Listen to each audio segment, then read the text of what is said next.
Before the first coffee warms your hands, the yard is already speaking. A thin ribbon of song lifts from the maple. A soft rustle threads the hedge. A small shadow pauses, listens and moves. You've heard this 1,000 times. So familiar it blurs into silence. Not background. Not random. A verdict delivered in real time. Every tilt of a head, every measured hop, every breath held on a branch is part of a quiet decision. Pass through or belong. You stand at the window as the morning arranges itself around you. The chickadee skims low. The cardinal holds a note like a compass point. Robins cross the grass with that low rolling chatter that stitches the minutes together. Somewhere between the 3rd visit and the 30th, an invisible line is crossed. Visitor becomes resident. The moment is small, so small most people miss it. But it is visible once you know where to look. Stay with me. By the end of this video, you'll recognize the exact instant a wild bird decides your yard is home, and you'll never hear this chorus the same way again. From that day on, every landing will read to you like clear handwriting on paper. Welcome back. You're about to learn to read your own yard the way a field biologist reads a study site, quietly, precisely, and with a little awe. From this moment on, you won't just notice birds. You'll recognize decisions. You'll hear routine turn into pattern, pattern into meaning, and meaning into a map that includes you. This isn't trivia. It's a shift in how you watch, and it will change your mornings for good. As we move through the signals, keep one promise in mind. By the end, you'll be able to point to a single tiny behavior and say, there, that was it. That was when the visitor became a resident. Most people miss this micro shift because it hides in plain sight inside movements you've seen 1,000 times. Don't blink. Listen for the parts of the chorus that don't swell, but settle. Watch for approaches that stop hesitating. Feel how the yard stays alive when you step outside. Stay with me all the way through, because the instant a bird commits to your yard is smaller than a heartbeat and clearer than glass once you know where to look. Miss it and you'll miss the story. Stay till sunrise. When a bird chooses a place, time tightens around it. Residents don't arrive vaguely. They appear inside narrow daily windows that are so consistent you could set a watch by them. Banding and urban ecology work repeatedly suggests individuals anchor their foraging to reliable sites within 5 to 10 minutes, day after day, a private appointment they keep even through weather and small disruptions. Start a simple log for 1 week. Species, time, perch. You'll notice a rhythm. The house finches at 7:30, the chickadees at 7:12, the cardinal pair shortly after sunrise. Name it. Call it Finchy Time. Visitors flicker in and out with no pattern. Residents return like tide. That reliability is a verdict. Your yard has become a fixed point in their internal map, important enough to earn a slot in a crowded morning. Once you start expecting them, you'll find they meet your expectation more often than not, and that feeling of coincidence fades into recognition. Time makes space meaningful. Repetition turns a feeder into a landmark. And when a place takes on that kind of importance, birds don't just feed there, they announce it clearly, from the highest points they trust. They make borders audible. Territory is drawn in air before it is fought on branches. Residents choose a handful of high perches and return to them with ritual precision, projecting their claim across the edges of an invisible border.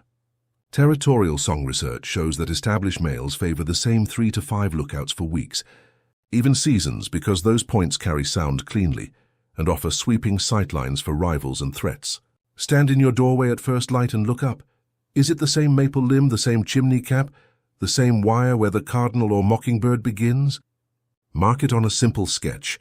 You're tracing the rim of a map the singer already knows by heart. Passers-by sing sporadically, and from whatever branch is handy. Residents prefer their posts like lighthouses. Listen for the way a note holds and pivots, the way a head turns to sweep the line that matters most, the boundary. Once you hear the outline, you'll start to notice how the whole neighborhood pays attention to the sounds that matter. Safety rides those notes, and when danger cuts through, the responses knit together like one body. In that instant, voices align, silence falls, and meaning moves fast. Your yard runs on a shared early warning system, and residents listen across languages. Cornell's work on heterospecific eavesdropping shows that chickadee alarms, titmouse calls, and the blue jay's piercing hawk scream function like broadcast alerts every species understands.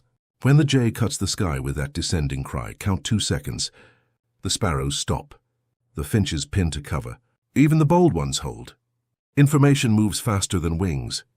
If you're raking, pause and feel the freeze ripple through the shrubs. It is the network at work, a living neighborhood passing data in real time. Transient birds can startle or scatter, but they don't read the fine print. Residents know the local code, the difference between a threat worth fleeing and a nuisance that can be ignored. Listen for the length of silence after an alarm and the graded return to normal, as contact calls stitch safety back together. A yard that can coordinate like this earns trust, and trust invites commitment. Where safety is predictable, birds make long bets, and the surest bet of all is simple. They begin to store what matters here because they expect to be here to claim it. That storage marks belonging, hand memory. Caching is a promise to the future, and birds don't make it lightly. Chickadees, titmice, nuthatches, and jays tuck seeds into bark seams, knotholes, fence posts, even damp leaf litter, building a scattered pantry they can recall with astonishing accuracy. Studies on chickadees suggest individuals can manage hundreds of tiny cache sites, each one a pin on a mental map that only makes sense if the bird expects to return. Watch closely. A quick grab at the feeder, a short, purposeful flight, 3 to 8 seconds out of sight, then a return with an empty beak and bright eyes. Return again, repeat the route, use the same crack or the same eave, then pivot to another. That is not casual. That is commitment measured in seeds and seconds. Make it easier.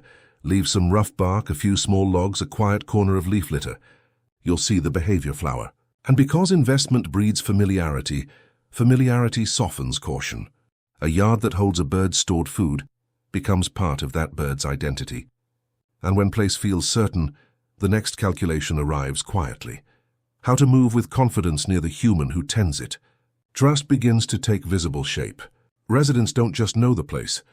They learn the person who belongs to it. Urban studies suggest many backyard species calibrate their flight distance to specific humans, lowering vigilance around the predictable caretaker while reacting sharply to strangers. You'll see it in small mercies.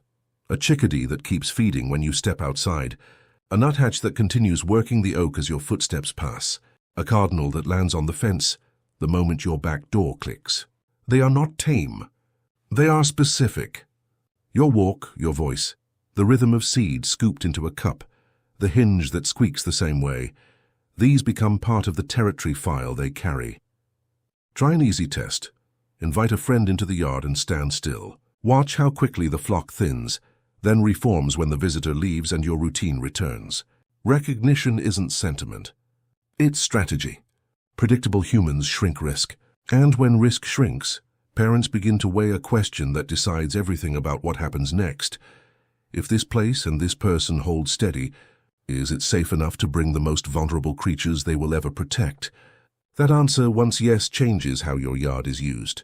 Every day. The bravest thing a parent bird can do is bring a fledgling into open space and say, "Here, this is safe enough." You'll know the day it happens. The songs seem closer. Movement perches lower. Around a duller version of the adult appears on a branch and shivers its wings, as if remembering how to be held, beak open in a bright, repetitive plea. Robins arrive speckled. Young jays wear a grey wash. Chickadees look soft around the edges and call higher, faster.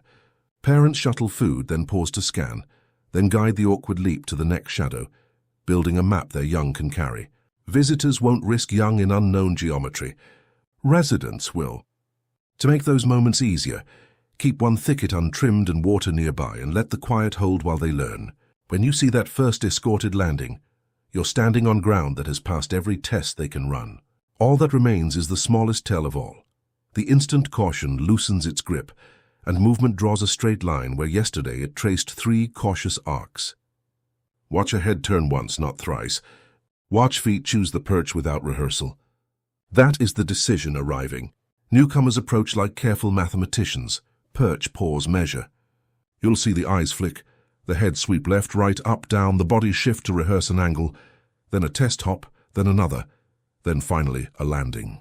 That is the pre-landing scan, a tiny safety algorithm that can take 3 to 15 seconds depending on species, cover, and nerves. When a bird accepts your yard as resident territory, that algorithm compresses. The same path tightens into a single glance, and a clean, confident line to the perch. Yesterday, 3 pauses and a loop.